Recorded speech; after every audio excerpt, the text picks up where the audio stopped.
The building came down like the hand of God striking earth. Lieutenant Commander Sarah Brennan had exactly 3 seconds to process what was happening. The mortar round hit the 3rd floor of the apartment complex during the raid. Concrete and rebar screamed as they separated. Dust thick as smoke filled her lungs. And then she was falling through collapsing floors with 3 other operators from SEAL Team 3. They hit the basement. Sarah's rifle jammed on impact. Dust in the mechanism, or maybe divine intervention asking her what kind of warrior she really was. The dust cleared enough to see shapes moving. 3 ISIS fighters had been hiding in the basement. They came through the settling debris like demons materializing from hell itself. The first one had an AK-47 raised. Sarah moved before conscious thought could slow her down. 20 years of training compressed into 15 seconds. She closed the distance before he could fire. Palm strike to the throat, not a knockout blow, but precise enough to crush his windpipe. He dropped the rifle, hands going to his neck, drowning in air that wouldn't come.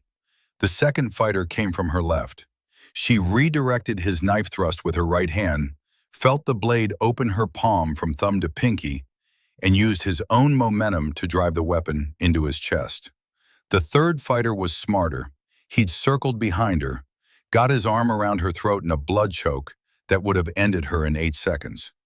Sarah dropped her weight, created just enough space to breathe, drove her elbow back into his solar plexus twice.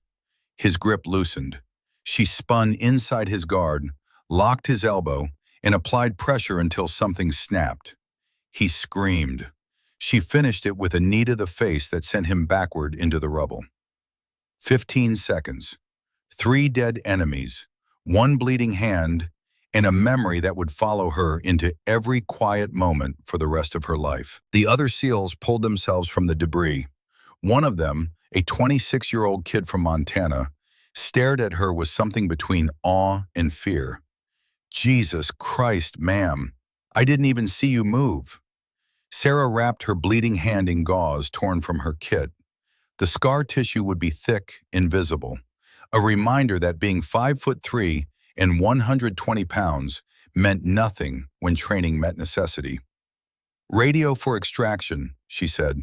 "Let's go home." She didn't tell him that her hands were shaking, that her heart rate was spiking not from exertion, but from the terrible clarity of what she'd just done. That Master Sergeant Daniel Griffin's voice was in her head, the same words he drilled into her since she was 7 years old. Control and discipline. That is the only true way. Marine Corps Base, Quantico, Virginia. Advanced Combat Training Center, October 15th, 2024. If you're watching this from anywhere in the world, understand something fundamental about the next 2 hours of Sarah Brennan's life. What happened at Quantico wasn't about proving women belonged in combat. Her mother had already done that. Hundreds of women had already done that. Some of them had died doing that.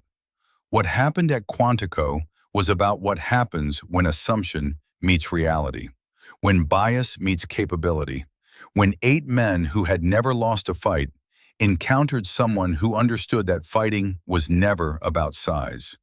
It was about will, skill, and the absolute refusal to be defined by other people's limitations. Sarah stood just inside the entrance of the Advanced Combat Training Center, her sea bag over one shoulder, taking in the hostile stares of 60 Marines who had stopped their drills to watch her arrival. The industrial fans overhead pushed hot air around without cooling anything. The smell of rubber mats and decades of sweat hung thick in the space like an accusation. She was used to this. The silence when she entered a room, the way men calculated her dimensions and decided she didn't belong before she'd even spoken. 5'3", 120 pounds, features that made her look younger than 29. The Navy SEAL trident on her chest that some of them thought she'd inherited rather than earned. 7 men detached from the main group and walked toward her. Not rushed, but deliberate, predatory. They moved with the fluid confidence of people who had spent years mastering violence and had never encountered an opponent they couldn't overwhelm.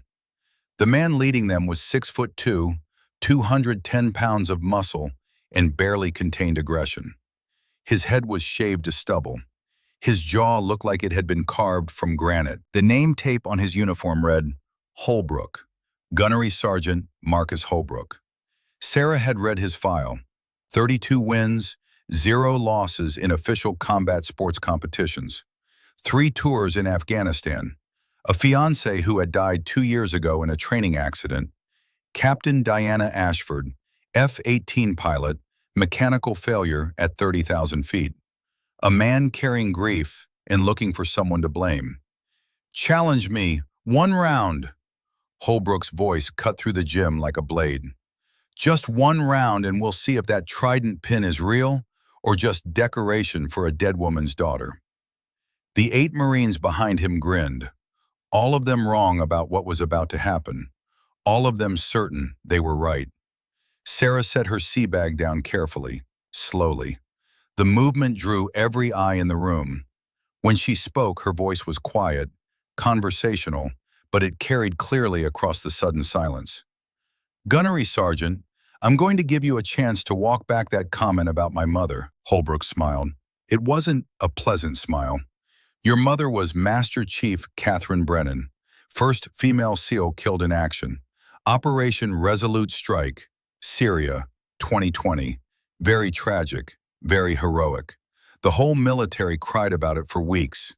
He leaned closer, close enough that she could smell the coffee on his breath. But here's what I'm wondering, ma'am. Did you actually earn that trident, or did they give it to you because Mommy died and the Navy needed good publicity? Behind him, Corporal Maddox snickered. Sergeant Morrison crossed his arms and smirked. The message was clear. This wasn't just Holbrook's opinion.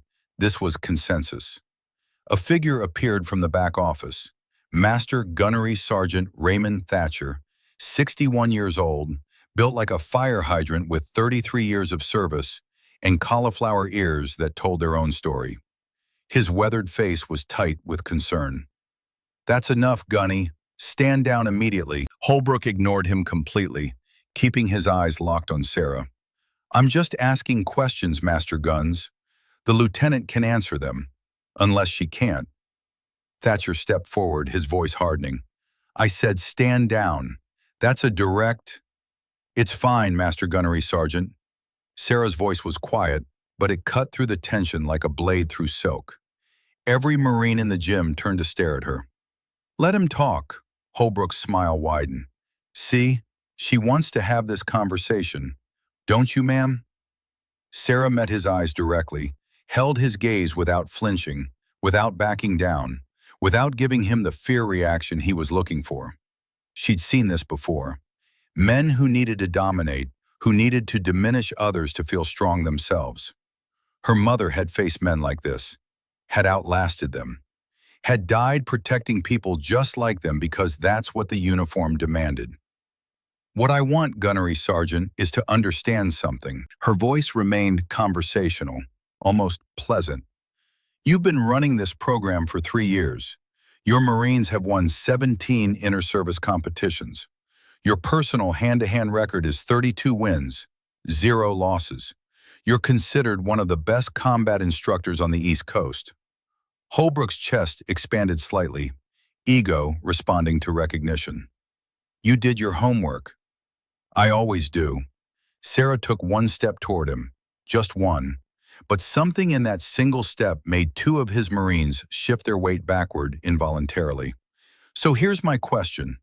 With all those accomplishments, with all that skill and experience, why are you so afraid of a 5'3" woman who weighs 120 pounds? The gym went absolutely silent. 60 Marines held their collective breath. Holbrook's smile froze on his face like ice cracking across a windshield. Afraid? I'm not. You challenged me before I even introduced myself. You insulted my dead mother before you asked my name. You brought 7 Marines as backup to confront a single Navy lieutenant. Sarah tilted her head slightly. That's not confidence, Gunny. That's fear dressed up in aggression. And honestly, it's a little sad. Someone in the back of the gym made a sound that might have been a suppressed laugh. Holbrook's face flushed red. His hands clenched into fists. For a moment, just a moment, Sarah thought he might actually swing at her right there, which would have ended his career instantly and solved several of her problems. But he was smarter than that. Angrier, but smarter. You want to talk about fear? His voice dropped to something low and dangerous. Fine, let's talk about fear. Let's talk about how the Navy puts women through watered-down training so they can check boxes. Let's talk about how your mother, your heroic, legendary mother, probably got people killed because she couldn't keep up with the real operators. Sarah felt her pulse spike. Just for a moment, just enough to remind her that she was human, that some wounds never fully healed. My mother saved 11 American lives in Syria, she said quietly. She died covering her teammates' extraction. The after-action report is classified, but I've read it. Every word. She killed 4 enemy combatants in close-quarters combat before she took the round that ended her life. Stories, Holbrook spat. Propaganda. The Navy Cross they awarded her posthumously isn't propaganda, Gunny. The 11 contractors who are alive today because of what she did aren't propaganda. Sarah's voice hardened slightly. And the 4 years I spent training under Master Sergeant Daniel Griffin, the 6 months in Baghdad, the 2 deployments to Iraq and Syria with SEAL Team 3, none of that is propaganda either. She paused, let the words settle into the hostile silence. But you don't want to hear about credentials.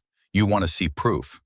She looked past Holbrook to his 7 Marines, then swept her gaze across the entire gym. So let's give you proof. Thatcher stepped forward again, his voice urgent. Lieutenant, I strongly advise against. 1 round isn't enough. Sarah's words stopped him mid-sentence. Holbrook blinked. What? I said 1 round isn't enough. Sarah began rolling up her sleeves slowly, methodically. You've got 8 black belts standing behind you. I'll fight all 8 of you. Sequential sparring. 2-minute rounds. No breaks between fights. The gym erupted in shocked murmurs. Several Marines laughed outright.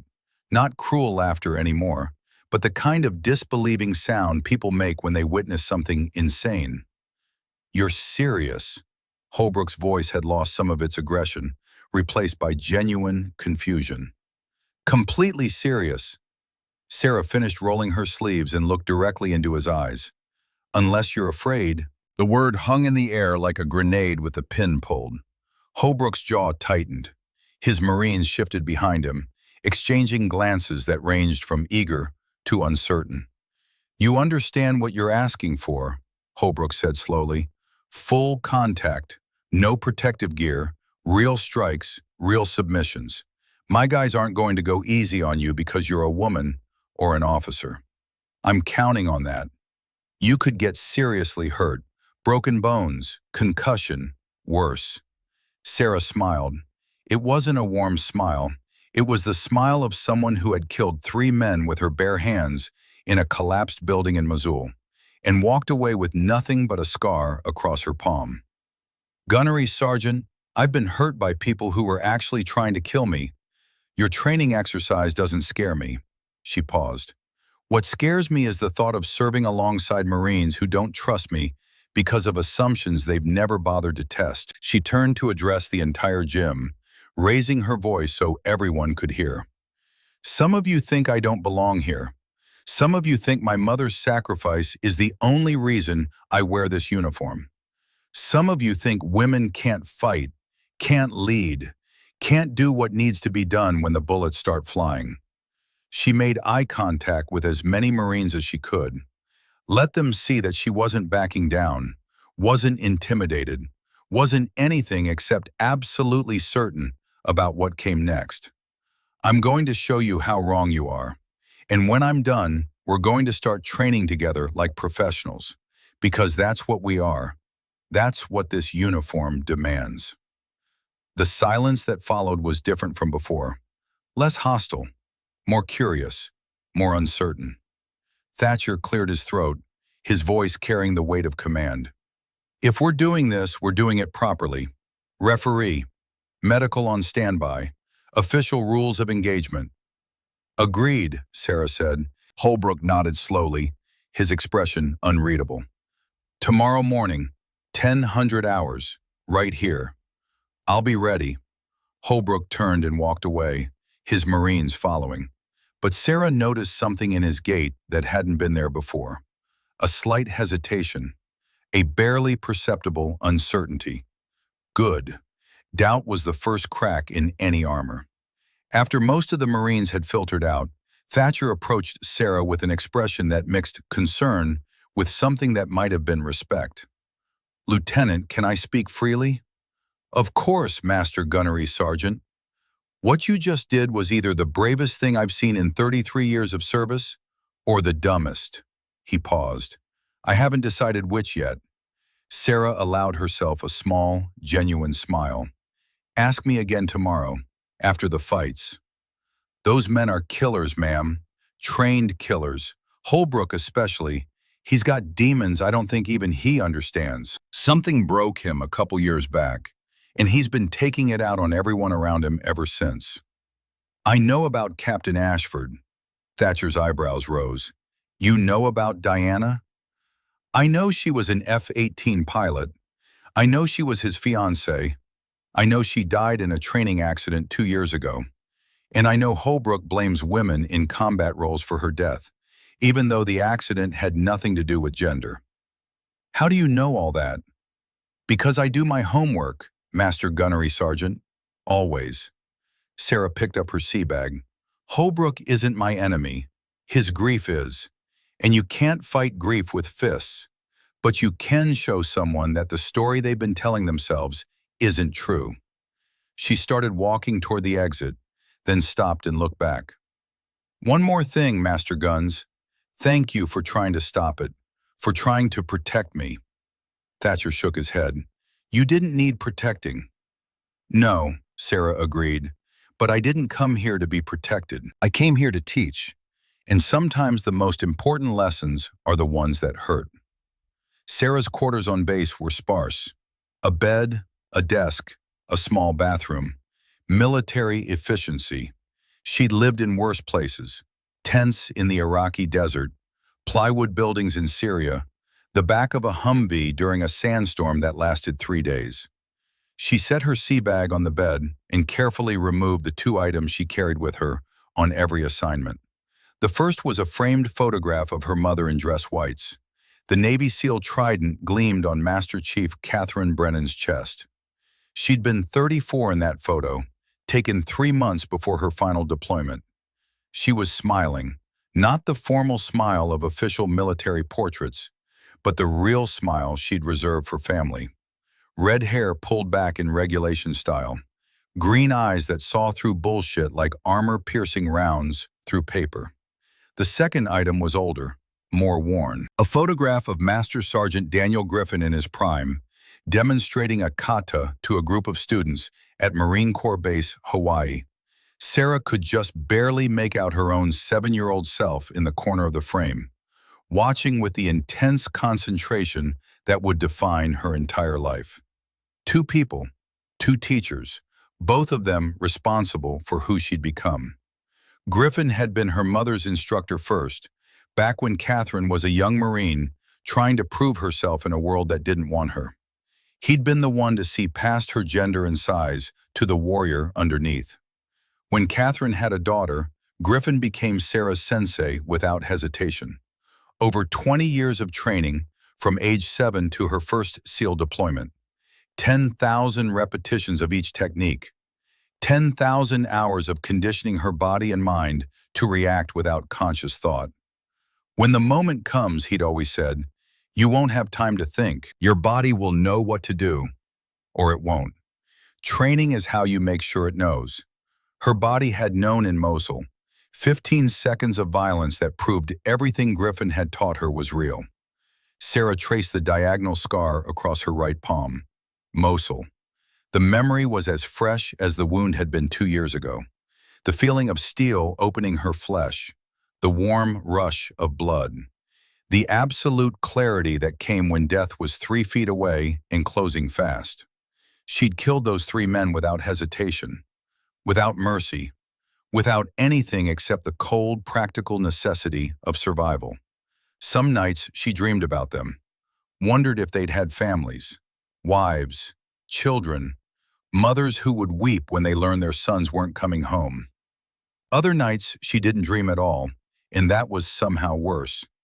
The absence of guilt was its own kind of haunting. Her phone buzzed, a text from an unknown number. "Lieutenant Brennan, this is Corporal Emma Callahan. I'm sorry to bother you, ma'am.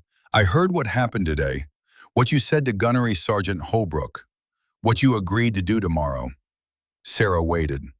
Experience had taught her that people revealed more when you gave them space to speak. "I just wanted to say I hope you win. I really hope you win." Another pause, longer this time. "But I also wanted to warn you. Holbrook's guys have been talking. They're not planning to just beat you. They want to humiliate you, make an example out of you, break something if they can get away with it." Sarah's jaw tightened slightly. She'd expected this. Men who felt threatened didn't just want victory, they wanted dominance. Wanted to make certain that the person who'd challenged them never challenged anyone again. She typed a response. "I appreciate the warning, Corporal. There's more, ma'am. Corporal Maddox, he's a grappler. Really good. If he gets you on the ground, he's going to try for a neck crank. It's technically legal, but it can cause permanent injury if applied too aggressively." Noted. "Why are you telling me this, Corporal Callahan?" The response came quickly this time, like Emma had been waiting for that exact question. "Because I've been here for 6 months, ma'am. 6 months of being told I don't belong. 6 months of being passed over for training opportunities because Holbrook doesn't think women should be in his program. 6 months of watching other female Marines wash out because nobody would give them a fair chance." A pause then. "I'm tired of it, ma'am. I'm tired of being treated like I'm less than just because of my gender. And I'm tired of watching women who worked harder than any of the men get pushed out because the system is rigged against them." Sarah heard echoes of her own experience in those words, her mother's experience, the experience of every woman who had ever tried to serve in roles that men considered their exclusive domain. "What's your rating, Corporal?" "Green belt, ma'am, but I should be brown. I've passed all the requirements twice, and both times Holbrook found some excuse to deny my promotion." Sarah made a mental note. After tomorrow, that would change. One way or another. After tomorrow, that's going to change. "I'm not just here to teach techniques, Corporal. I'm here to fix a broken system. Holbrook is part of that system, but he's not the disease. He's a symptom. The disease is the belief that combat effectiveness is somehow linked to gender, and I'm going to cure it." There was a sound on the other end of the line that might have been a suppressed sob. "Thank you, ma'am. Thank you for coming here. Thank you for fighting." "Don't thank me yet, Corporal. Thank me after I win." Sarah ended the call and sat in the darkness for a long time, thinking about broken systems and the people who maintain them. Her mother had faced the same battles, had fought the same fights, had proven herself again and again, only to be doubted again and again. In the end, Catherine Brennan had given her life protecting her teammates. And even then, even after the ultimate sacrifice, there were still men like Holbrook who questioned whether she'd really belonged. Some battles never ended. Some walls had to be torn down, brick by brick, generation by generation.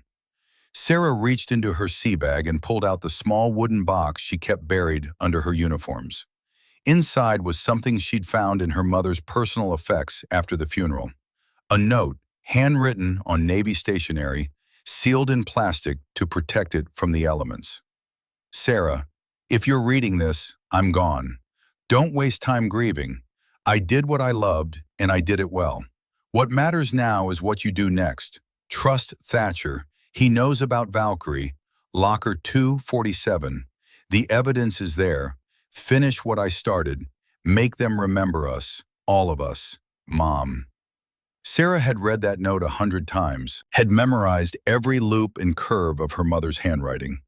But she'd never understood what Valkyrie meant. never knew what evidence her mother was talking about, never opened locker 247 because she didn't know where it was or what it contained. Tomorrow, after the fights, she would find Thatcher and ask him, because something told her that these 8 rounds weren't just about proving herself to a gym full of skeptical Marines. They were about something bigger, something that had gotten her mother killed. And Sarah Brennan had never walked away from a fight in her life. She placed the photograph of her mother back on the desk, next to Griffin's picture. 2 warriors who had shaped her into who she was. 2 teachers who had given her everything she needed to face what came next. Sarah closed her eyes and breathed slowly, centering herself the way Griffin had taught her since childhood. In through the nose, out through the mouth. Let the thoughts come without attachment. Let them pass without judgment. Tomorrow she would fight 8 men who wanted to prove she didn't belong. 8 men who were bigger, stronger, and convinced of their own superiority. They were wrong, and she was going to show them exactly how wrong they were. Control and discipline, she whispered to the darkness. That is the only true way. Outside her window, the Virginia night settled over Quantico like a held breath. Somewhere in the training center, Holbrook and his Marines were planning their strategy. Somewhere in Washington, people she'd never met were watching her progress and making calculations about what her success or failure meant for their careers.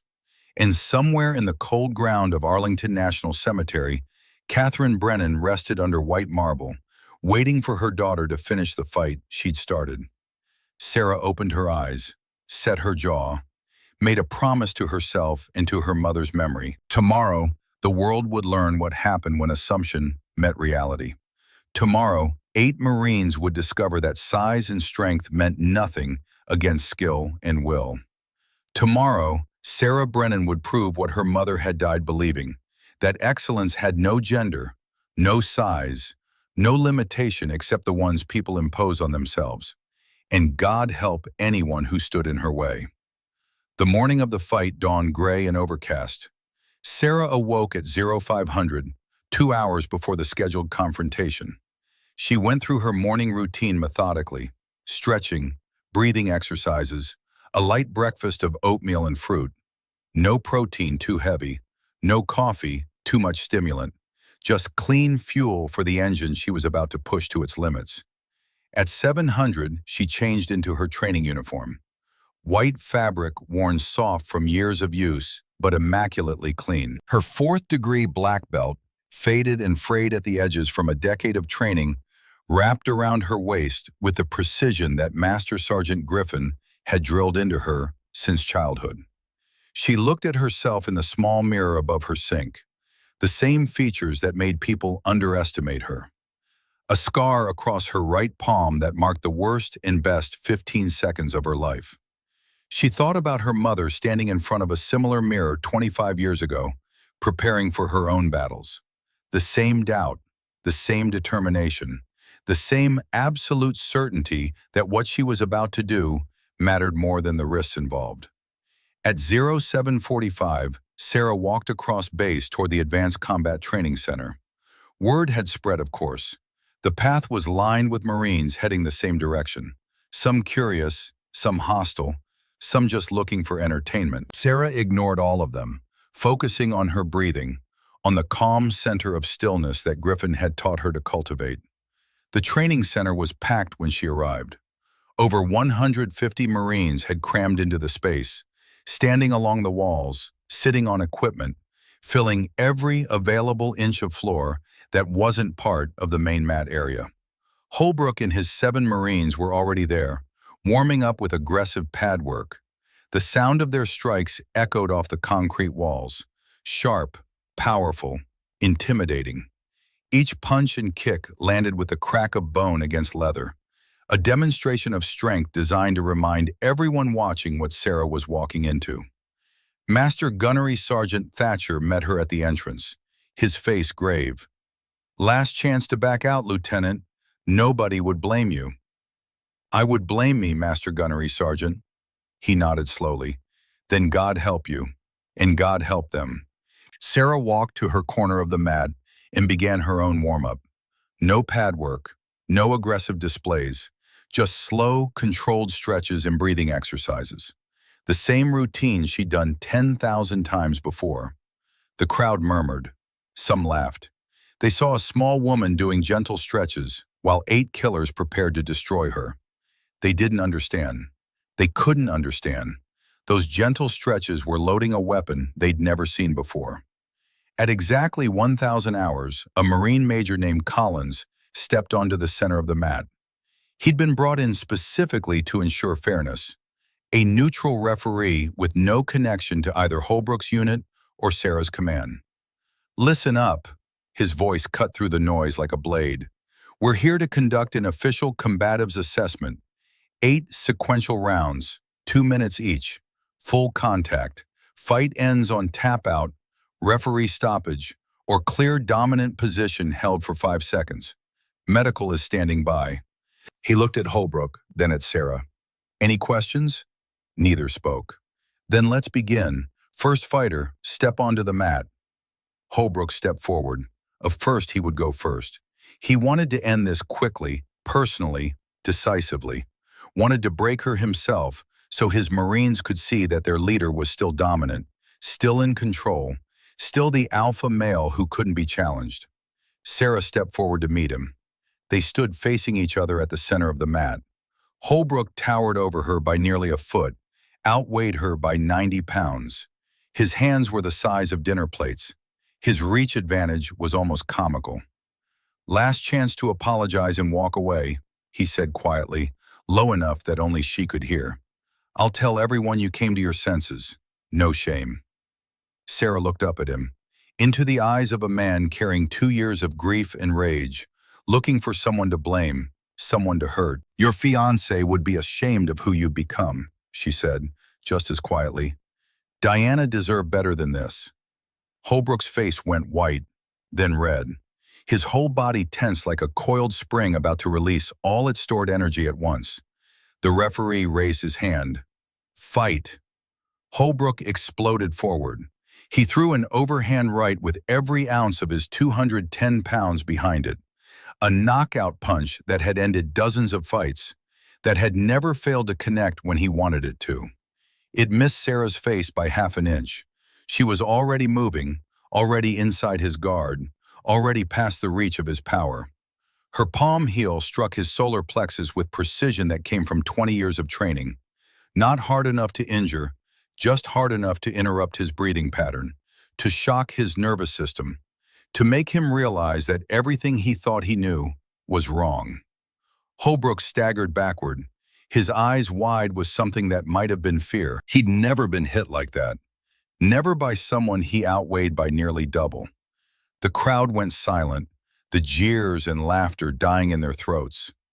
Sarah didn't press her advantage. She returned to her starting position, hands loose at her sides, breathing calm and steady. "Again," she said quietly. Holbrook's face twisted with rage and something darker. The realization that he might not win this. He came in faster this time, smarter.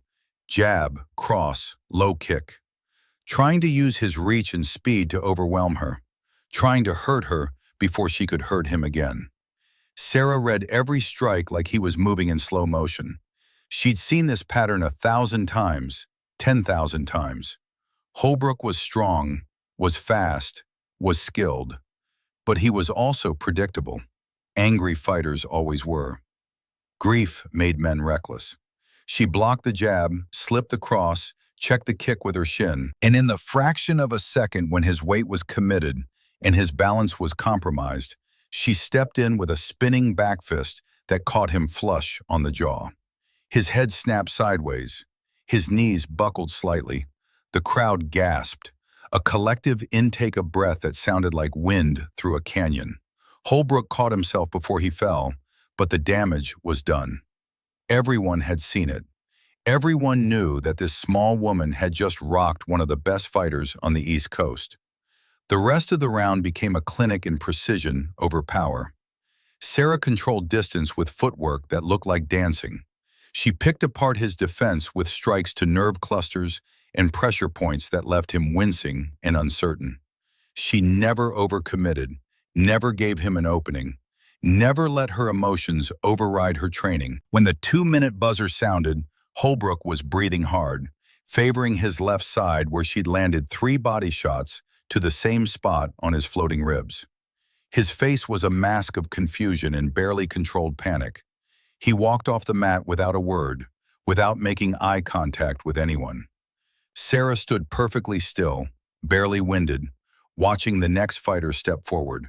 Corporal Tyler Maddox, the grappler, the one Emma had warned her about, the one whose sister Rachel had died in Afghanistan 3 years ago, and who'd been taking out his grief on every female Marine he encountered ever since.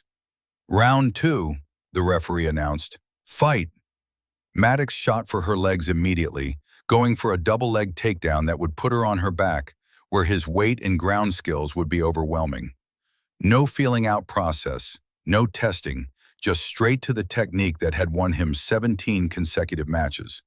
Sarah sprawled perfectly, hips back, weight down, legs sprawling wide to deny him any grip. It was a basic defense, but the execution was flawless. Every angle correct, every muscle engaged at precisely the right moment. Maddox tried to adjust, to shift to a single leg. That was his mistake. Sarah's arms snaked around his neck before he realized what was happening. Guillotine choke. Textbook. Perfect. She fell to her back, pulling him down with her, and wrapped her legs around his torso, her forearm across his throat like an iron bar, her other hand gripping her own wrist to multiply the pressure. Maddox tried to posture up, to create space, but she had hooks in, her legs locked around his waist like a vice. Every time he tried to pull away, the choke got tighter. His face started turning purple. For a moment, just a moment, Sarah considered holding the choke longer than necessary, considered giving him a taste of the humiliation he'd planned for her, the neck crank that could cause permanent damage, the lesson about pain and respect that he'd been preparing to teach her. But that wasn't who she was. That wasn't what Griffin had taught her. Victory with honor, not cruelty. The moment Maddox tapped frantically against her leg, she released him completely. Clean, professional, no showboating, no gloating. He rolled away, gasping, staring at her with an expression she'd seen before. Respect. Reluctant, unwilling, but respect nonetheless. "Round 3, Collins announced. "Next fighter." Sergeant Michael Morrison stepped onto the mat. He was a striker, rangy and technical, with good reach and footwork. He'd been watching the first 2 rounds carefully, studying her patterns, looking for openings. The fight lasted the full 2 minutes. Morrison was smart enough not to rush, patient enough to wait for his shots. But Sarah was always one step ahead, always positioned perfectly, always making him pay for every mistake. She controlled him like a puppeteer controlling a marionette, letting him think he had chances, then denying them at the last possible moment. When the buzzer sounded, Morrison had landed nothing clean. He walked off the mat, shaking his head, not in anger, but in something like wonder. The crowd had stopped laughing, stopped making crude comments. They were watching in silence now, watching something they'd never seen before. Watching a 5'3" woman systematically dismantle men twice her size, using nothing but technique and precision. "Round 4, Corporal David Jackson stepped forward. Mixed martial arts background, the most technical fighter yet. He came in smart, patient, looking for openings, respecting her speed and precision in a way the others hadn't. They exchanged flurries, jab, counter, reset, jab, counter, reset. Sarah felt the first twinges of fatigue in her legs, felt her knee, the one she'd hyperextended in Yemen during a building clearance, starting to protest the constant lateral movement. But her technique held. 20 years of training didn't disappear because you were tired. Griffin had drilled that into her until it became gospel. The body could fail, could slow, could scream in protest, but technique was forever. Jackson never found his opening. The round ended with him frustrated and Sarah still standing strong, though the cost was starting to show. A thin sheen of sweat on her forehead, her breathing slightly elevated. The first hints that she was human, after all. Round 5. Staff Sergeant Robert Williams stepped onto the mat. 240 pounds. Former collegiate wrestler. The biggest physical threat yet. When he moved, the mat shook slightly under his weight. He got her down, shot low, caught her legs while she was still recovering from a kick, and drove her backward into the mat with the force of a car crash. He achieved mount position, the worst possible place for someone her size to be. For 3 eternal seconds, the crowd held its breath. This was it. This was where size and strength would finally overcome skill. This was where the natural order would reassert itself. But Sarah didn't panic, didn't freeze, didn't make the mistake that fear wanted her to make. She bumped her hips, creating space.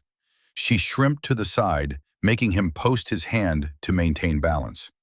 Williams tried to advance to a submission, over-committing his weight forward to go for an armbar. That was all she needed. Sarah reversed him with a sweep that would have made Griffin weep with pride, used his own momentum against him, found herself suddenly on top, in side control, and before Williams could process what had happened, she locked in a kimura that bent his shoulder to the breaking point. He tapped immediately, slapped the mat 3 times in rapid succession. Sarah released the lock and rolled away. 5 down, 3 to go. She stood slowly. Her knee was screaming now. Her lungs burned. Sweat soaked through her uniform. But she was still standing, still fighting. And the Marines who had come to watch her humiliation were witnessing something else entirely. They were witnessing a demonstration of what discipline really meant, what training really accomplished, what it looked like when someone small and underestimated refused to be defined by other people's limitations. Sergeant Thomas Anderson stepped onto the mat for round 6. He was aggressive, trying to overwhelm her while she was visibly tired. Sarah switched to pure defensive mode, made him miss, made him waste energy chasing her around the mat, let him punch air while she conserved what little she had left. At 90 seconds, Anderson was breathing harder than she was. At 1 minute 50, she caught him with a counter right hand that stunned him just enough. She took his back, locked in a rear naked choke, and squeezed with everything she had left. He tapped at 1 minute 57. 6 down, 2 to go. Sarah's hands were trembling now, not from fear, but from the accumulated stress of 6 fights in 12 minutes. Her knee felt like it might give out if she put too much weight on it wrong. Blood from a cut above her eye was making her blink to keep her vision clear. But Corporal James Brooks was already stepping onto the mat for round 7, and there was no time to rest, no time to recover. That was the point of this challenge. Not just to win, but to win while exhausted. To prove that she could take everything they had and still be standing. Brooks was respectful, clearly uncomfortable with hitting a woman who was already hurt. That hesitation cost him. Sarah pressed the attack, found a second wind somewhere deep in reserves she didn't know she had. Combinations came faster than Brooks could defend. She backed him against the edge of the mat and unleashed everything Griffin had ever taught her in a 30-second flurry that ended with Brooks turtling up, covering his head with his hands. Collins stepped in. Fight stopped, dominant position, technical knockout. 7 down, 1 to go. Sergeant William Thompson was the last fighter. He stepped onto the mat slowly, and Sarah could see it in his eyes. He didn't want to be here. Didn't want to hit an opponent who could barely stand. Didn't want to be part of whatever lesson Holbrook had been trying to teach. But Holbrook was shouting from the sidelines now, his voice ragged. Finish her, Thompson. End this. Thompson came forward reluctantly, threw strikes without real conviction behind them. Sarah could see he was pulling his punches, could feel that he wasn't trying to hurt her. She almost felt sorry for him. Sarah dug deep, found one last reserve of energy in a place that was more will than physical capability. She executed a perfect Tai Otoshi, a sacrifice throw that used Thompson's own weight against him. They hit the mat together, but Sarah landed on top, immediately transitioning to a pin. She held him there. 5 seconds. Collins counting them down like a referee at a boxing match. 5, 4, 3, 2, 1. Dominant position maintained. Fight over. The buzzer sounded. Sarah tried to stand, made it halfway up before her knee gave out. She caught herself on one hand, breathing hard, everything hurting at once.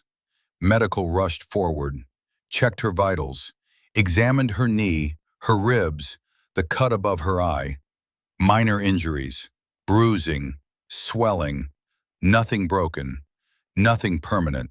Just the accumulated cost of 14 minutes of continuous combat against 8 men who outweighed her by an average of 80 pounds. She pushed the medics away and forced herself to stand, used every ounce of willpower she had left to remain upright, to show these Marines that she wasn't broken, wasn't defeated, wasn't anything except exactly what she'd claimed to be. Holbrook stormed onto the mat, his face twisted with emotions Sarah couldn't quite read. Rage, humiliation, confusion, something that might have been grief breaking through 2 years of denial. "You proved nothing," his voice cracked. "You barely survived. You're hurt, you're bleeding, you can barely stand." Sarah met his eyes, held his gaze despite the exhaustion threatening to pull her down. "I proved I can take everything you throw at me and still be standing. Can you say the same about your grief, Gunnery Sergeant?" The gym went absolutely silent. 150 Marines watched Holbrook's face cycle through emotions like a man trying to hold back a dam that was already cracking. "Diana Ashford," Sarah continued, her voice quiet but carrying clearly, "F-18 pilot, your fiancée.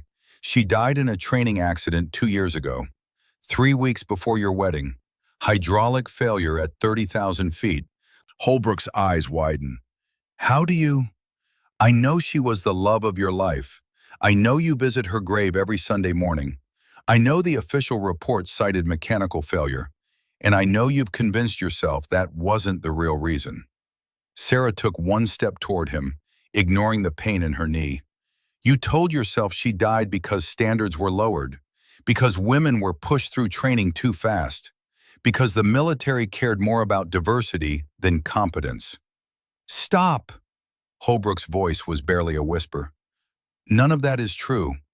Diana Ashford died because a hydraulic line failed. The line was manufactured with a defect that passed 3 separate quality inspections. It had nothing to do with her gender, her training, or anyone's politics. It was mechanical failure, pure and simple." Holbrook's composure cracked like ice under pressure. His eyes glistened. His jaw trembled with the effort of holding back something enormous that had been building for 2 years. "She was the best pilot I ever met," he said, his voice breaking. "Better than me, better than anyone. And they took her and nobody could explain why. And I needed it to mean something. I needed someone to blame because blaming God wasn't working anymore." Sarah felt her own throat tighten. She understood grief, understood the desperate need to make senseless loss make sense. "I know," she said softly. "I lost my mother the same way. Not the same circumstances, but the same hole. The same need to fill it with something, even if that something was anger." Holbrook looked at her, really looked at her, for the first time since she'd arrived at Quantico. "How do you survive it?" he asked. "How do you get up every day and do this job, knowing they're gone, and nothing you do will bring them back?" "You honor them, not by trading on their names or their sacrifices, but by becoming the kind of person they believed you could be." Sarah gestured toward the Marines watching in silence. "Diana wouldn't want you destroying yourself with hatred. She wouldn't want you tearing down other women to avenge something that wasn't anyone's fault. Then what would she want? She'd want you to teach, to mentor, to help the next generation become the best versions of themselves, male and female." Sarah paused. "She'd want you to live, Marcus. Really live. not just exist inside the shell of anger you built around yourself. The use of his first name hit Holbrook like a physical blow. No one had called him Marcus in years, not since Diana. "I don't know how," he admitted. "I don't know how to be anything else anymore." "Then let me help you learn." Holbrook stared at her. "After everything I said, everything I did, you'd help me?"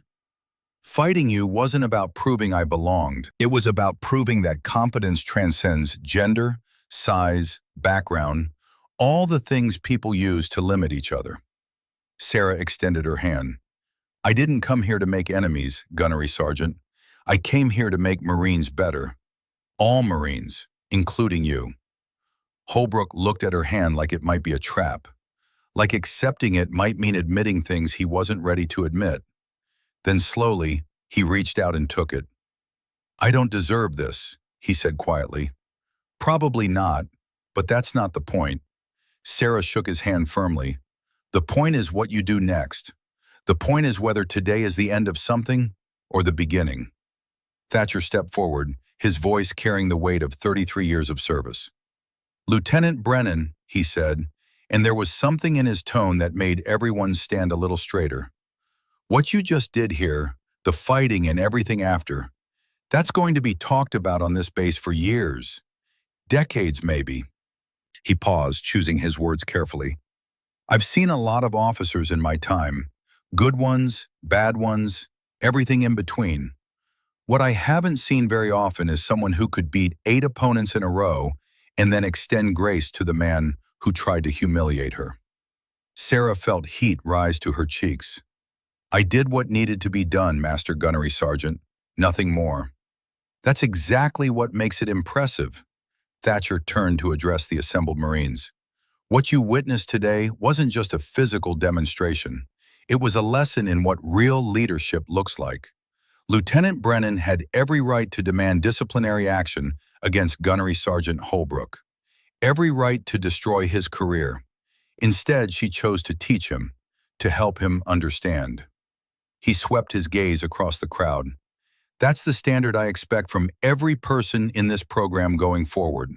We train hard, we fight hard, but we also take care of each other. Is that clear?" "Clear, Master Gunnery Sergeant." The response came from 150 throats simultaneously. Thatcher nodded. "Training resumes Monday at 0600. Lieutenant Brennan will be your primary instructor. Gunnery Sergeant Holbrook will be her assistant. Dismissed."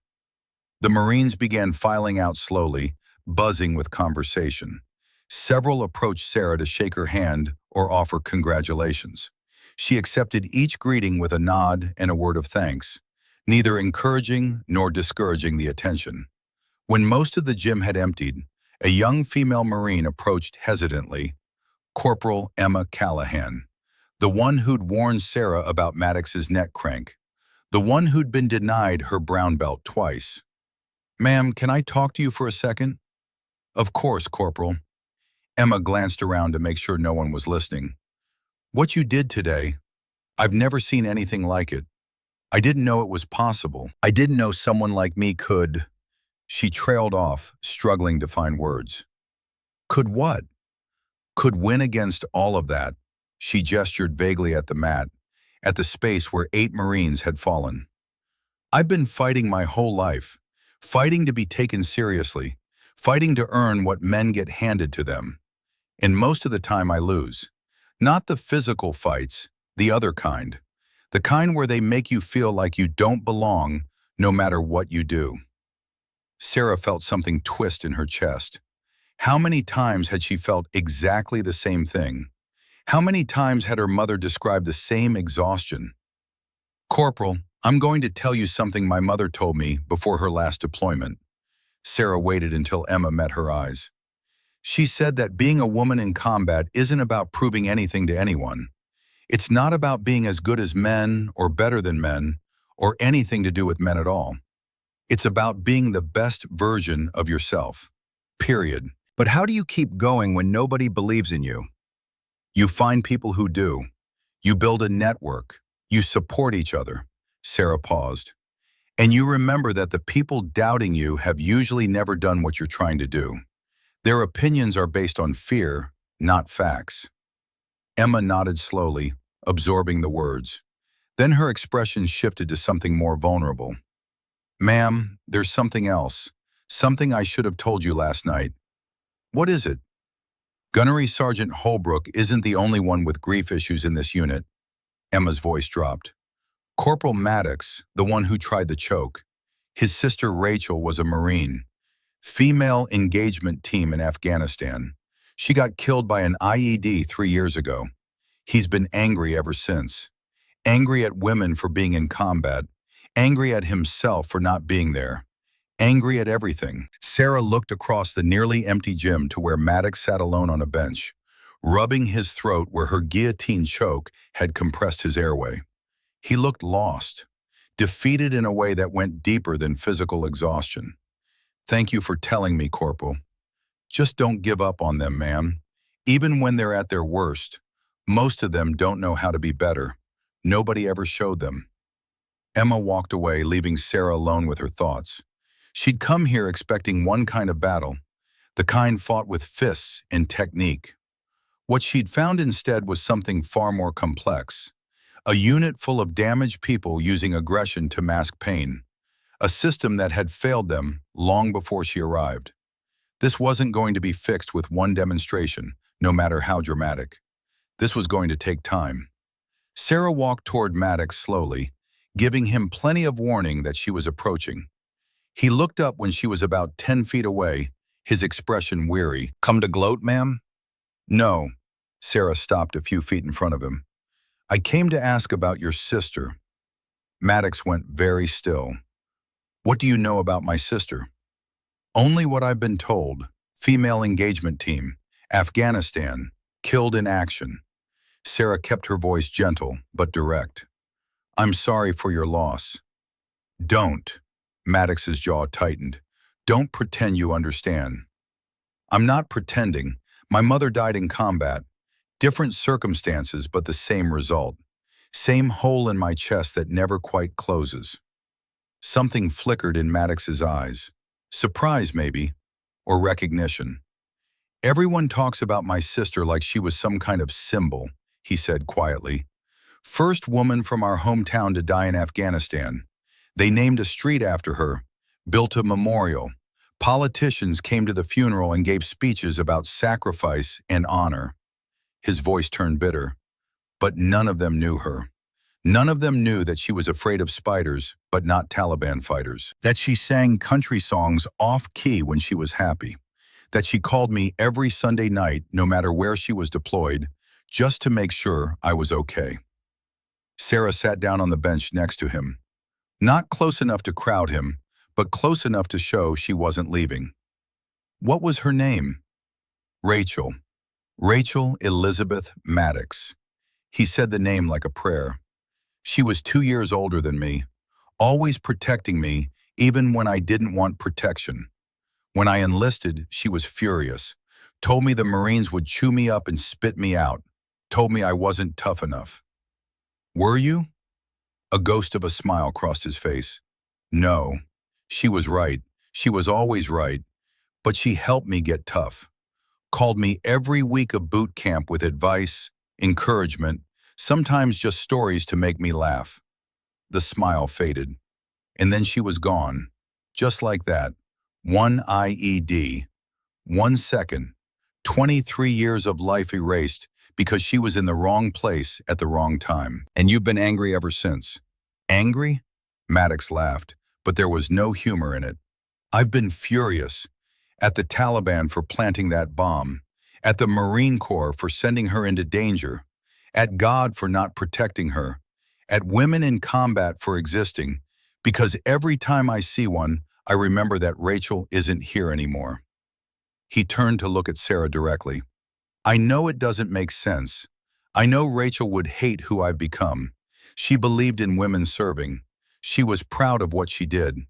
And here I am, trying to hurt every female Marine I meet because I can't deal with the fact that she's dead, and I couldn't save her. You couldn't have saved her. You don't know that. I do know that because I played the same game with myself 1,000 times. If I'd been there, if I'd warned her, if I'd somehow known. Sarah shook her head. It doesn't change anything. The guilt, the what-ifs, the bargaining, none of it brings them back. It just destroys the people left behind. Maddox was quiet for a long moment. When he spoke again, his voice was smaller, more vulnerable than Sarah had heard before. How do you stop? How do you let go of the anger? I'm not sure you ever do completely, but you learn to redirect it, to use it for something productive instead of destructive. Sarah stood up. Rachel believed in women serving. She died doing what she believed in. You can honor that by helping other women succeed, or you can dishonor it by trying to tear them down. That's your choice. Nobody can make it for you. She started to walk away, then stopped. Corporal Callahan has been denied her brown belt twice. From what I can tell, she's earned it both times. When training resumes Monday, I expect that situation to be corrected. Maddox looked up sharply. Ma'am, you're going to help her prepare for her reevaluation. You're going to make sure she's ready. And when she passes, not if, when, you're going to be the first person to congratulate her. Sarah held his gaze. That's not a request, Corporal. That's an order. She walked away before he could respond, leaving him alone with his thoughts and his ghosts, and the beginning of something that might eventually become healing. Thatcher was waiting by the exit, his expression unreadable. Lieutenant, we need to talk. Privately. They walked together across the base to Thatcher's office, a small, cluttered space filled with photographs from 33 years of service. Pictures of young Marines in Desert Storm, Kosovo, Iraq, Afghanistan. A third of a century of war compressed into frames on a wall. Thatcher closed the door and gestured for Sarah to sit. He pulled a file from his desk drawer, thick, yellowed with age, marked with classification stamps that had been partially redacted. Your mother told you to trust me, he said without preamble. She told you about Locker 247. Sarah's heart rate spiked. You knew about the note? I helped her write it. Thatcher opened the file. Project Valkyrie, 1989 to 1992. 12 women. Your mother was number 1. I was one of 3 instructors assigned to train them. He spread photographs across the desk. 12 women in combat gear, faces young and serious, standing in front of what looked like an Eastern European building. Sarah's breath caught when she recognized her mother. Younger, harder, with the same green eyes that stared back from Sarah's mirror every morning. What was Project Valkyrie? The question nobody in the Pentagon wanted answered. Thatcher leaned back in his chair. Can women operate at the same level as male special operations forces? These 12 women proved the answer was yes. 94% mission success rate over 3 years, better than the male SEAL teams operating in the same theaters during the same period. Then why haven't I ever heard of it? Because someone buried it, Thatcher's voice hardened. 1992, Cold War ends. Defense contractors start lobbying Congress. Billions of dollars in equipment contracts designed specifically for male physiology. Female success in special operations meant costly redesigns, lost profits, angry shareholders. He pulled out another document, a memo dated December 1992, signed by someone named Lawrence Blackwell, Junior Defense Department Liaison. Blackwell recommended the program be classified for national security reasons. Real reason was $2.3 million in consulting fees from 3 defense contractors who stood to lose contracts if women proved they could do the job. Sarah felt something cold settle in her chest. You're saying they buried evidence that women could succeed in special operations because it was bad for business? I'm saying worse than that. Thatcher pulled out more documents. Accident reports, death certificates. 4 of the Valkyrie operators died between 1993 and 2019.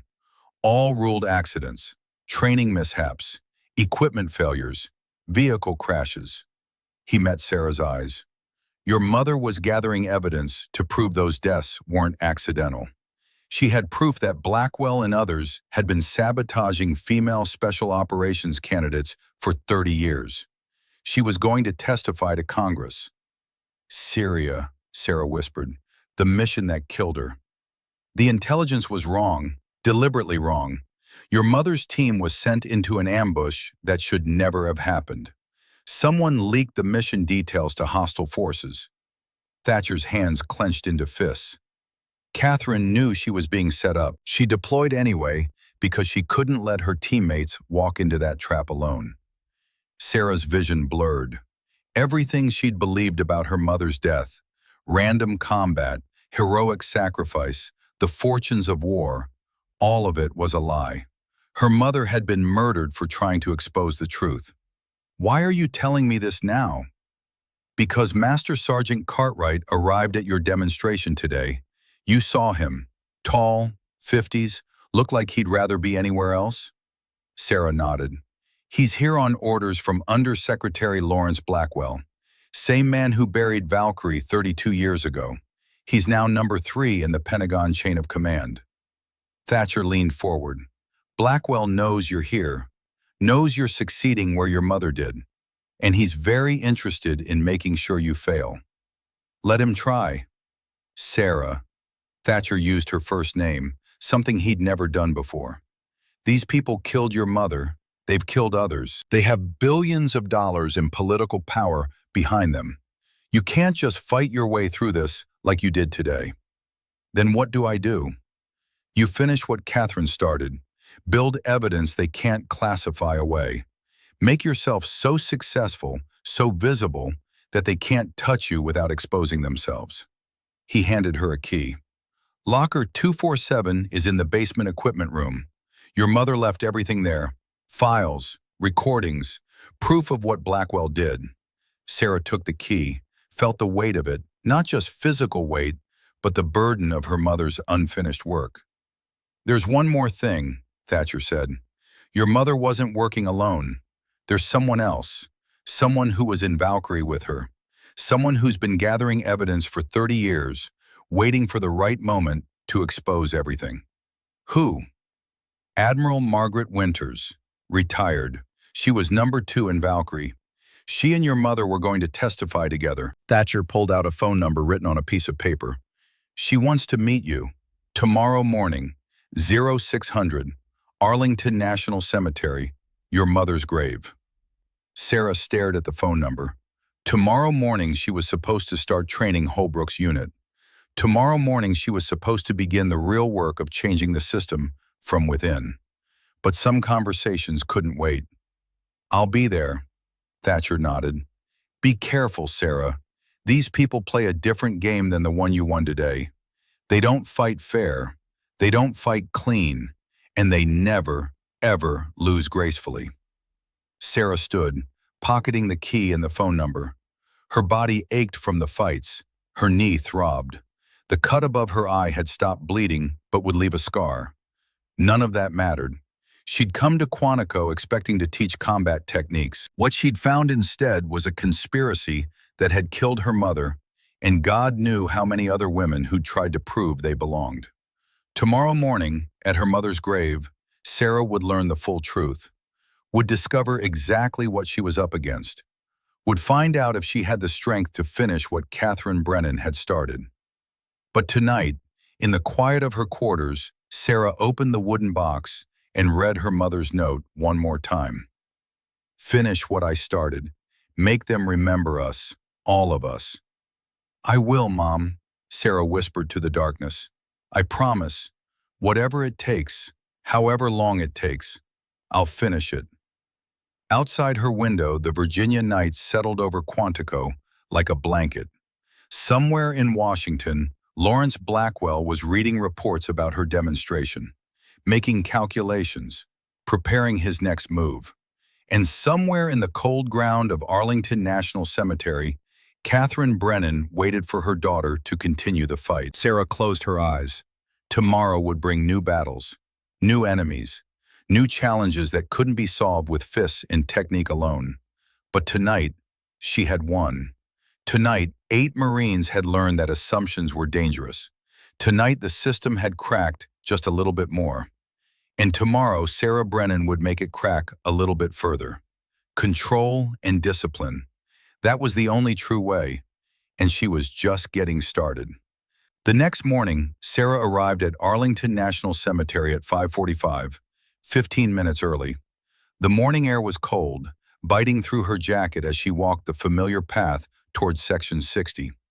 She'd made this walk dozens of times since her mother's burial, each visit carrying its own weight of grief and memory and unfinished conversations. Today felt different. Today she walked toward answers she wasn't certain she wanted to hear. She found her mother's headstone exactly where she'd left it, white marble among thousands of identical markers, each one representing someone who had given everything. The inscription was simple: Master Chief Catherine Brennan, United States Navy SEAL, Bronze Star, Purple Heart, Navy Cross, beloved mother, died serving her country. No mention of Project Valkyrie, no mention of the evidence she'd been gathering, no mention of the conspiracy that had sent her into an ambush she knew was coming. Sarah knelt and touched the cold stone. The grass around the grave was wet with morning dew. Somewhere in the distance, a lone bugler practiced taps, the mournful notes carrying across the rows of white markers like a prayer for the dead. "I don't know who's coming, Mom," Sarah whispered, "but I'm not afraid. You taught me better than that." "She taught you well." Sarah spun around, her body instinctively dropping into a fighting stance. A woman stood 20 feet away, early 60s, silver hair pulled back severely, posture that screamed military even in civilian clothes. Her face was weathered but striking, with eyes that had seen things most people couldn't imagine.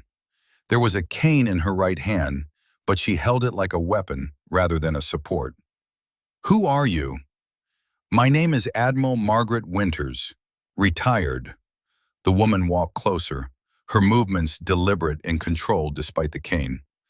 "I served with your mother before she became a SEAL, before any of it. Project Valkyrie, 1989 to 1992. Catherine and I were the only two who made it all the way through." Sarah's stance relaxed slightly, but she remained wary. "Why contact me like this? Why the secrecy?" "Because what I'm about to tell you can't be said in official channels. Because there are people watching you, watching everything you do at Quantico, and they're not happy about what they're seeing." Winters stopped a few feet from Catherine's headstone and looked down at it with an expression that mixed grief with something fiercer. "Your mother and I were part of the same program. Did you know that? Master Gunnery Sergeant Thatcher told me about Valkyrie. Then you know we proved it could be done.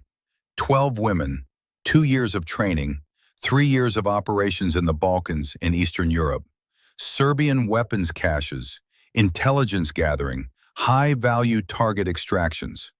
Winter's voice hardened. "We had a 94% success rate, better than the male SEAL teams operating in the same region during the same period. Then why keep it secret? Politics, fear, money." Winters turned to face Sarah directly. "The real threat wasn't that we might fail, it was that we might succeed. And we did. We proved that women could operate at the highest levels of special operations. That meant equipment redesigns, new training protocols, billions of dollars in contracts that defense contractors would have to renegotiate." She pulled a thick envelope from her jacket. "In 1992, a junior Defense Department liaison named Lawrence Blackwell recommended that Project Valkyrie be classified for national security reasons. The real reason was $2.3 million in bribes from Boeing, Lockheed Martin, and Raytheon. They paid him to make us disappear." Sarah felt her hands clench. "And you let him?" "We didn't have a choice. We were operators, not politicians. When the program was classified, our service records were sealed. Our missions were erased. Officially, we never existed." Winters' voice cracked slightly.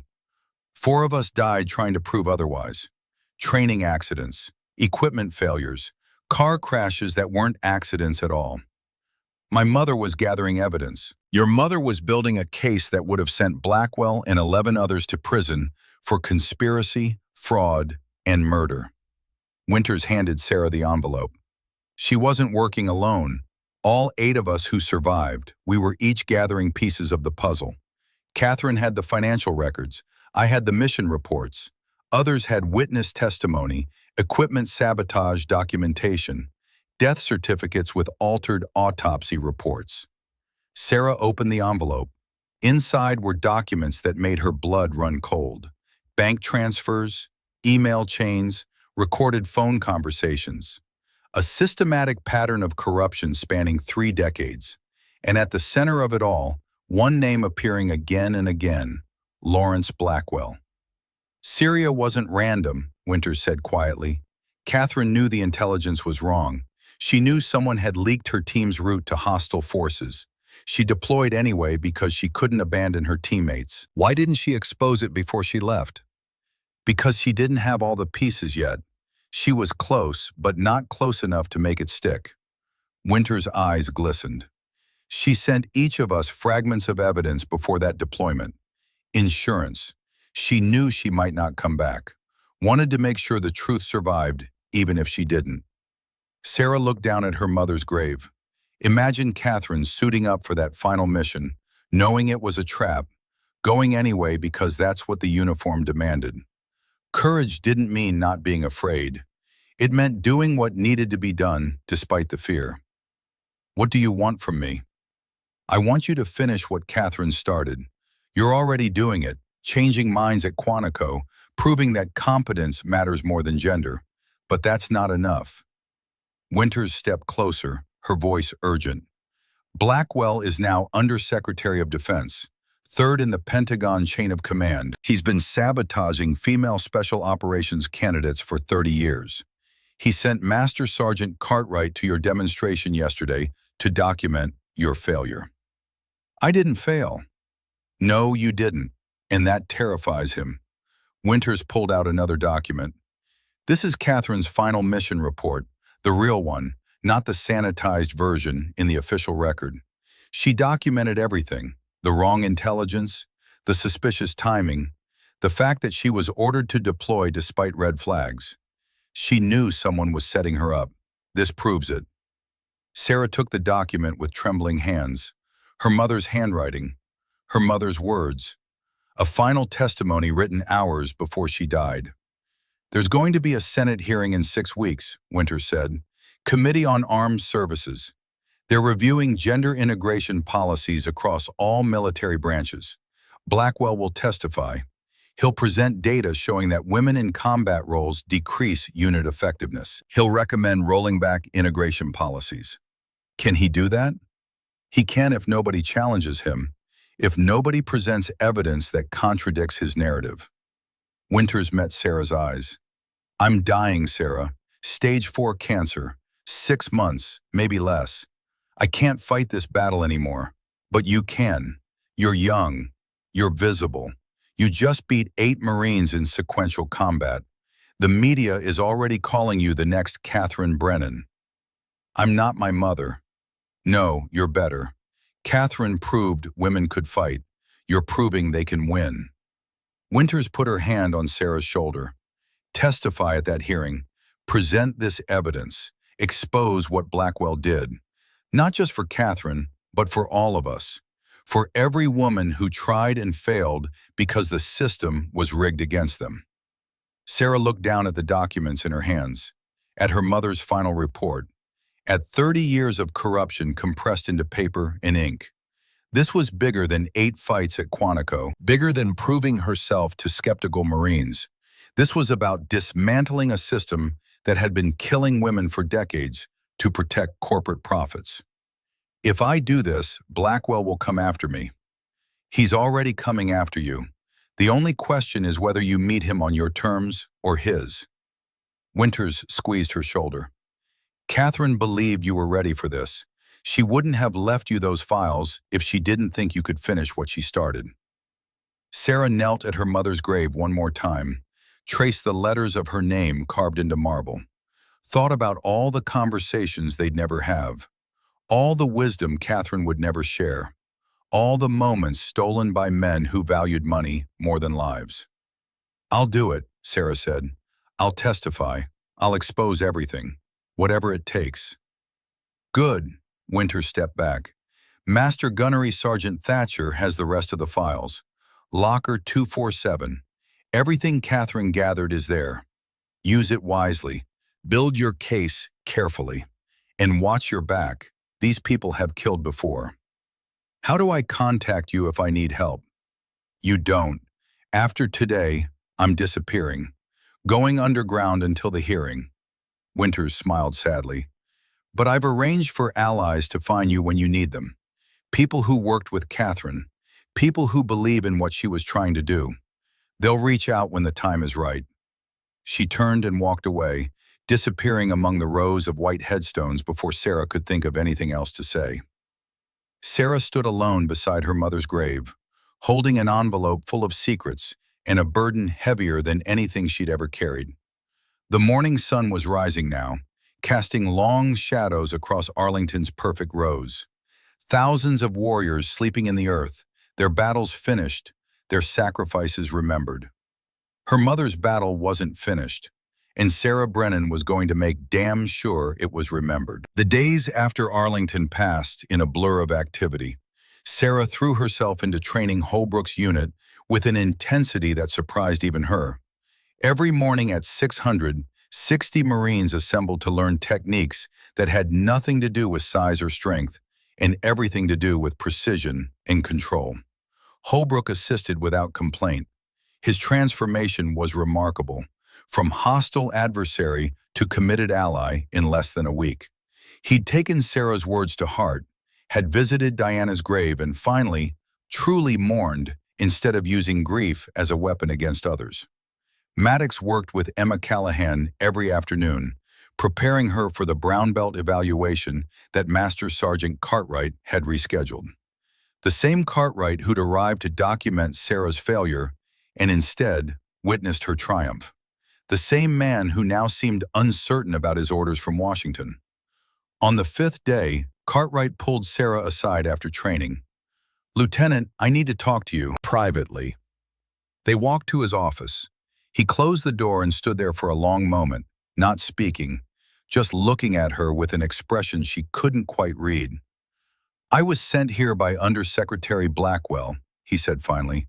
"My orders were to observe your training methods, document any failures, and provide evidence that could be used to justify shutting down female integration programs." "I know." "You know?"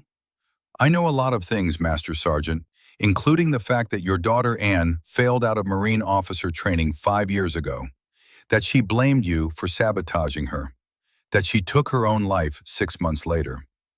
Cartwright's face went pale. His hands clenched into fists, then slowly relaxed.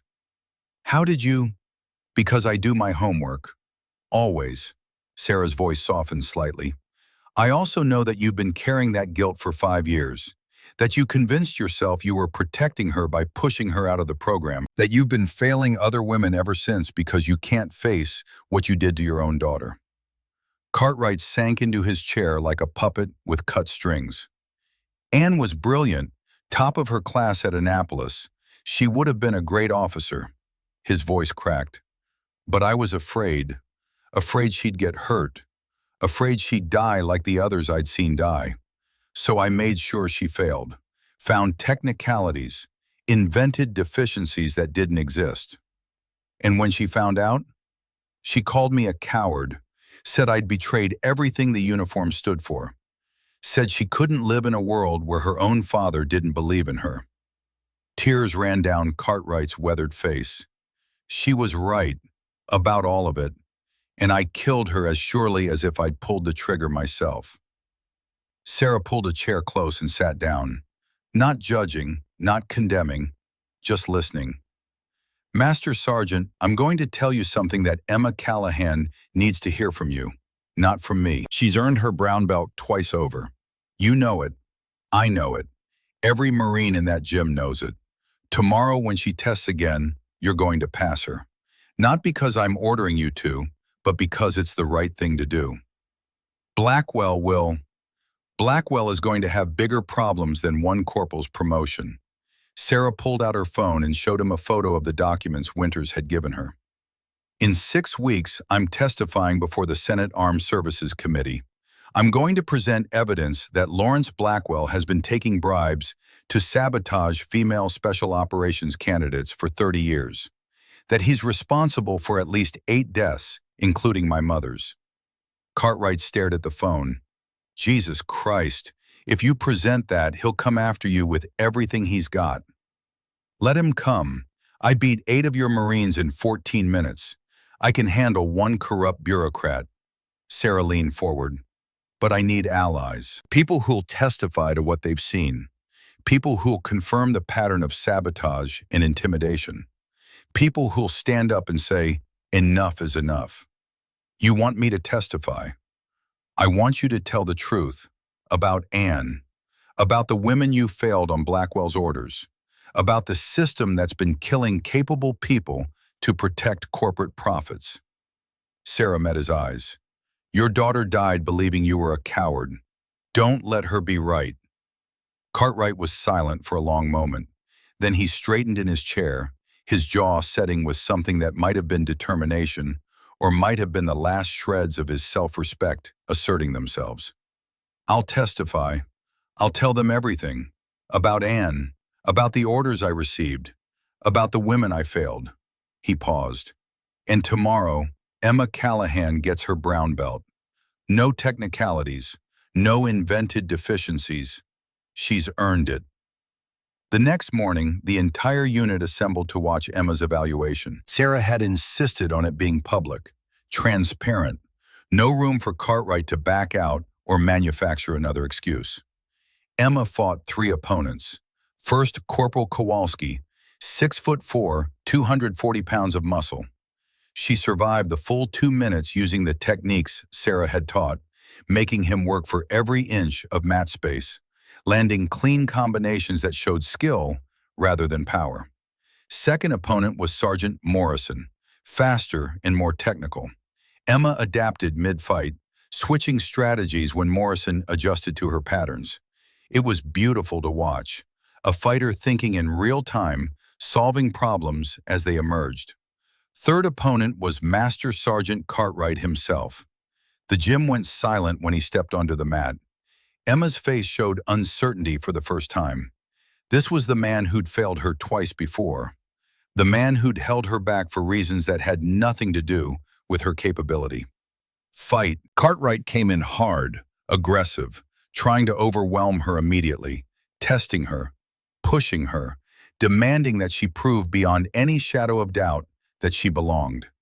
Emma met his aggression with technique, slipped his strikes, countered with precision, made him miss, made him work, made him see what his daughter might have become if he'd believed in her instead of doubting her. At the 90-second mark, Cartwright shot for a takedown. Desperation move, last attempt to find a reason to fail her.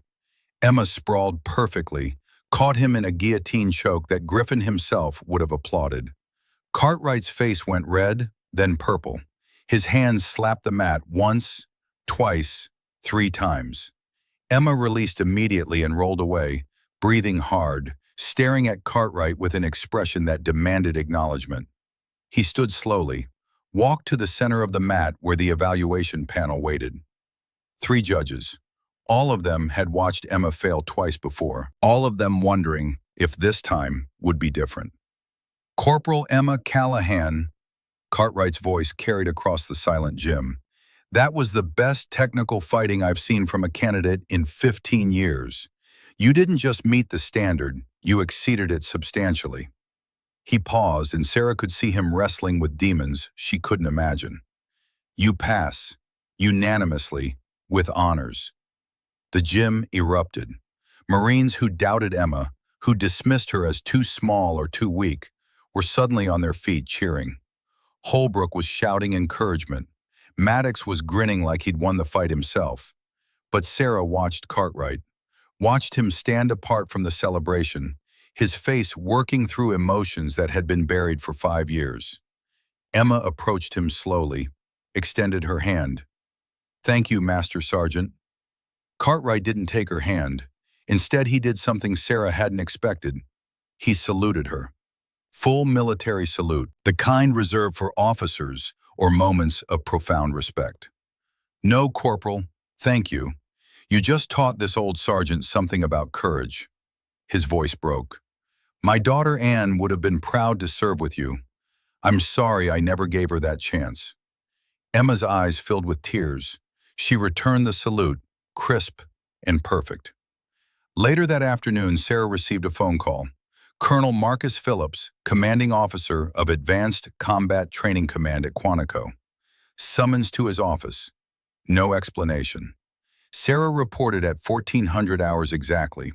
Phillips's aides showed her into an office lined with photographs and commendations spanning 30 years of service. Phillips himself was shorter than she'd expected, maybe 5'8", with close-cropped gray hair and eyes that missed nothing. He gestured for her to sit without preamble. Lieutenant Commander Brennan, I've spent the last week dealing with the fallout from your demonstration. Reports from Thatcher, incident documentation, medical evaluations on 8 Marines with various contusions and bruised egos. Sarah remained silent, waiting for the other shoe to drop. I've also received 17 requests from other units asking if you're available to conduct training sessions. 3 generals have called me personally to ask about what happened and whether it can be replicated. And I've got one very interested Senate Armed Services Committee that wants to know how a 5'3" Navy lieutenant managed to defeat 8 of our best hand-to-hand fighters in sequential combat. Phillips leaned forward. So here's my question, Lieutenant. What exactly are you, and what exactly are you doing in my command? Sir, I'm a Navy SEAL officer with specialized training in traditional martial arts. I was assigned here to improve the close-quarters combat capabilities of Marine personnel. That's what your orders say. I'm asking what you are. Sarah considered her response carefully. I'm someone who's been training since I was 7 years old, sir. Someone who learned from masters who dedicated their entire lives to perfecting these techniques. And I'm someone who believes that what I know can make Marines more effective in combat. By humiliating them, by showing them that their assumptions are wrong, by demonstrating that technique and discipline can overcome advantages in size and strength. Sarah met his gaze directly. With respect, sir, no one was humiliated. They were educated. There's a difference. Phillips's expression shifted slightly. Not quite a smile, but something close to it. Master Gunnery Sergeant Thatcher has been in this command for 12 years. He's seen hundreds of officers come through. He told me this morning that you're the most natural instructor he's ever observed. Phillips leaned back in his chair. He also told me that Gunnery Sergeant Holbrook, who has been a problem child since his fiance's death, is showing signs of significant behavioral improvement after 1 week of working with you. Holbrook is a good Marine who was carrying too much grief, sir. He needed someone to show him a different way. And you showed him? I tried, sir. Whether it sticks remains to be seen. Philip stood and walked to the window.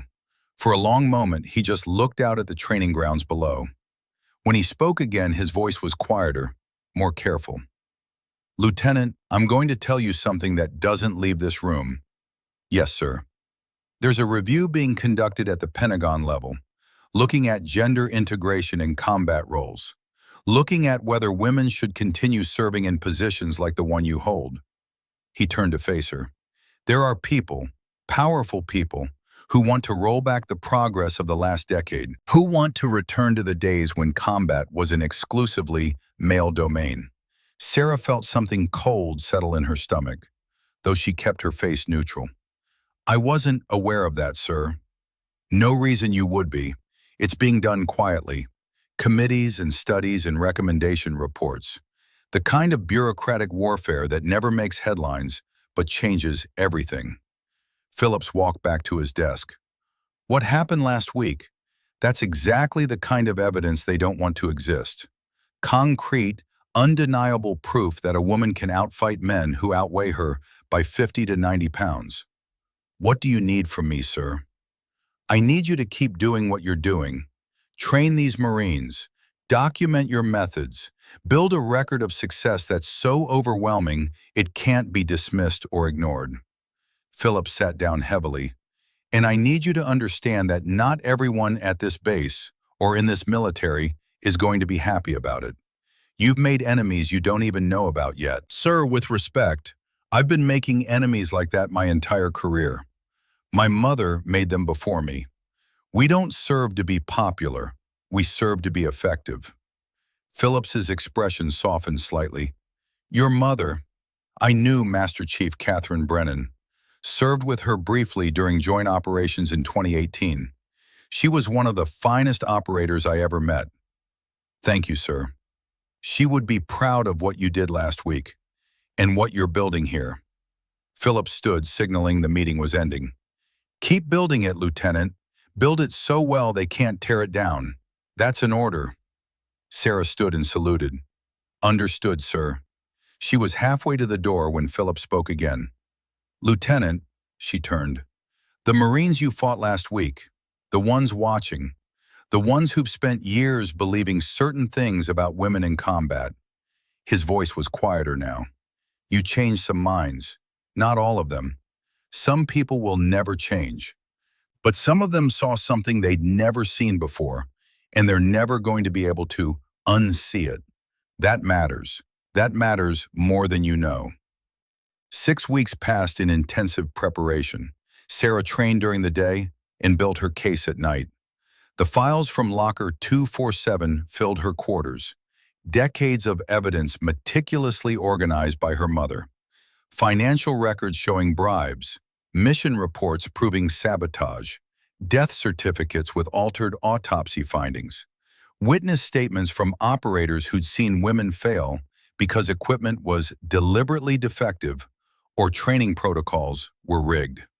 At the center of everything, Lawrence Blackwell, Junior Defense Liaison in 1992, Senior Analyst in 2001, Assistant Undersecretary in 2010, Undersecretary of Defense for Personnel in 2020.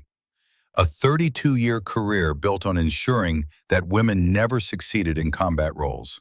Holbrook helped without being asked. His transformation was complete. He'd become Sarah's most vocal advocate, speaking at other bases about what he'd learned, mentoring young Marines who still harbored doubts about female capabilities. Maddox had started a support group for Marines dealing with combat-related grief. He spoke openly about Rachel now, about how he dishonored her memory by trying to tear down women like her. Emma helped him run the group. They made an unlikely team, the brother who'd lost his sister and the woman who reminded him that his sister's sacrifice had meaning. Even Cartwright had changed. He'd reached out to surviving family members of the women he'd failed over the years, apologized, tried to make amends where amends were possible. His daughter was gone. Nothing could change that, but he could prevent other fathers from making the same mistakes. The night before the Senate hearing, Sarah visited Arlington one final time. She stood at her mother's grave as the sun set, painting the sky in shades of red and gold that reminded her of blood and fire. "Tomorrow I finish what you started, Mom," she whispered. "Tomorrow they answer for what they did to you. To all of you."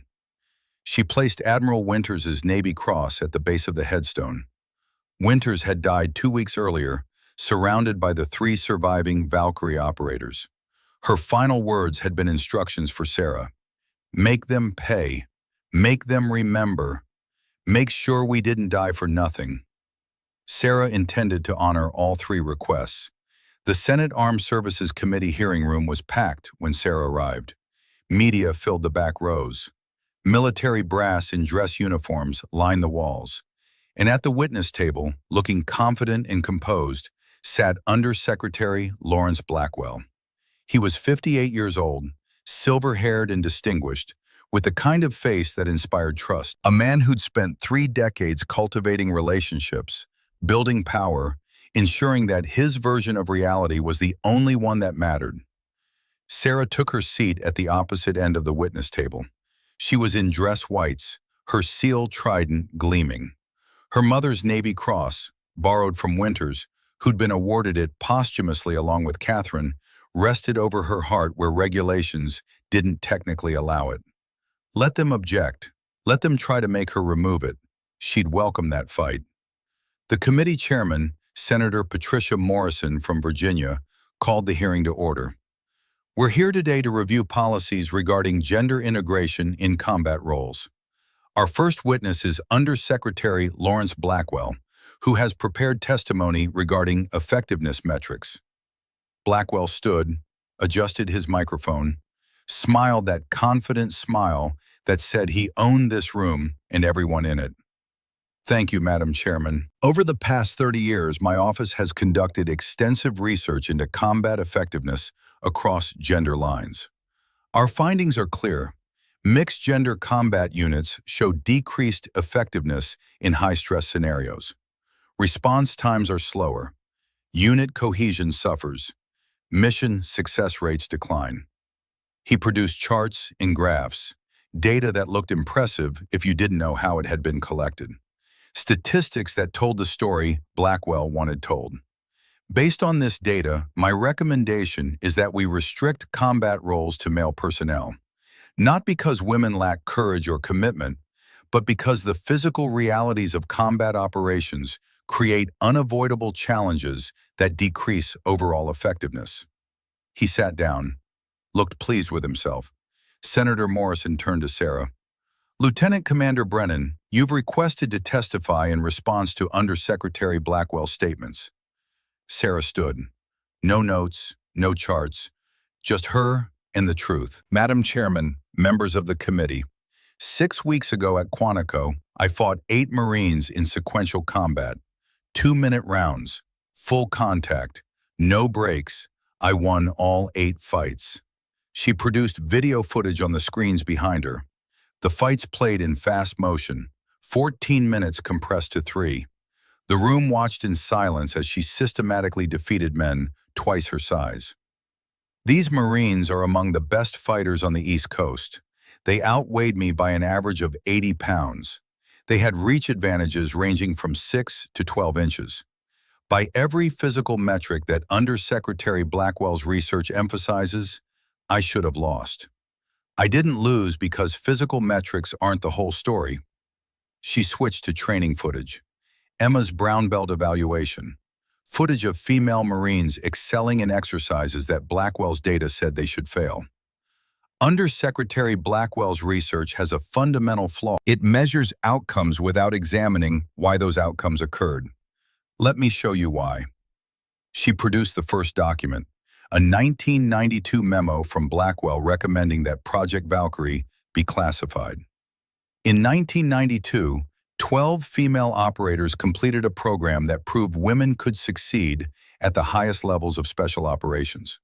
94% mission success rate over 3 years. Undersecretary Blackwell recommended this program be classified for national security reasons. The real reason was financial. She displayed bank records. $2.3 million in consulting fees from defense contractors who stood to lose billions if women proved they could do this job. Boeing, Lockheed Martin, Raytheon, all 3 paid Undersecretary Blackwell to make evidence of female success disappear. The room erupted. Blackwell shot to his feet, his face red. This is outrageous. These documents are fabrications. I demand. You demand? Sarah's voice cut through his bluster like a blade. You demand nothing, Mr. Blackwell. My mother demanded justice. Master Chief Catherine Brennan. She died in Syria in 2020 while gathering evidence to expose what you'd done. She died because someone leaked her team's route to hostile forces. She died because you needed her silenced. She displayed Catherine's final mission report, her mother's handwriting, her mother's words, documentation of everything that had gone wrong with that final deployment. My mother knew she was being sent into an ambush. She deployed anyway because she couldn't abandon her teammates. She saved 11 American lives before she died.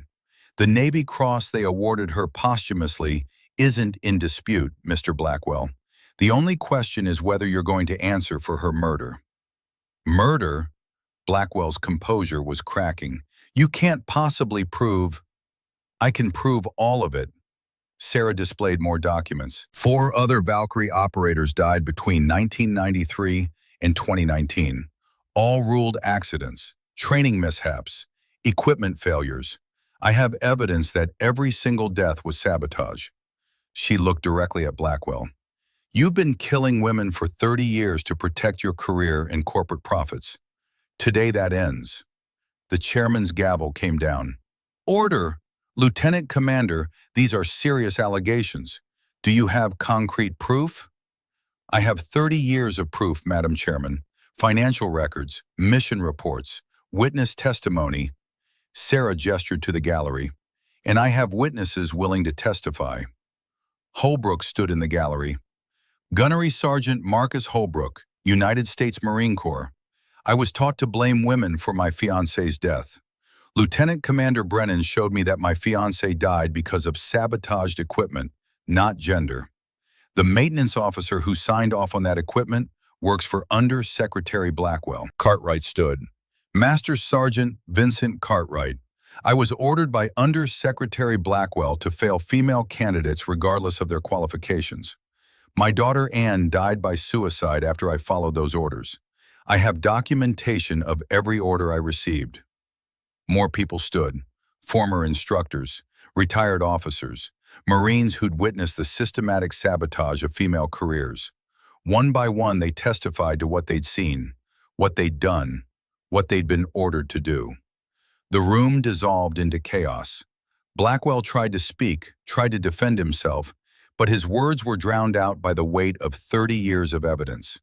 FBI agents entered the hearing room, approached Blackwell. Under Secretary Blackwell, you're under investigation for conspiracy, fraud, and 8 counts of negligent homicide. You need to come with us. Sarah watched him being led away, watched his carefully constructed empire collapse in less than an hour, felt something loosen in her chest that had been tight since the day her mother died. The chairman gavelled for order again.